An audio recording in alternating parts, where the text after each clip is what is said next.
औ किन निहुरेर बस्नुभएको हौ? हिँडेर सोचेको नि हो। अब काम छैन, बसेर खाएको 1-2 महिना भइसकिसक्यो। कामसाम नभएपछि अब चिन्ता लाग्छ नि त।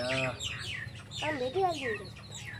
भेट्नु त भेटिन्छ नि त, काम भेट्छ भन्नु मात्रै भएन। अहिले चाहिएको बेलामा काम भेटिएको छैन। दसैँ तिहार आइसकिसक्यो।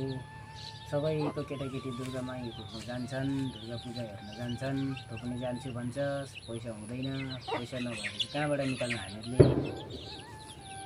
अब गरिब दुखी नै भए पनि कामसाम भेटेस् त कामसाम गरेर यसो तँलाई यसो पूजासुजा नयाँ कपडाहरू लगाइदिनु सकिन्थ्यो। दसैँ तिहार आइसकिसक्यो। काम नभेटेर त्यही सोचेर बसेको नि, कता काम भेटिन्छ भन्दै सोचेर बसेको नि छोरो। के गर्नु अब, यस्तै रहेछ। त्यही सोच्दै बसिरहेको थिएँ।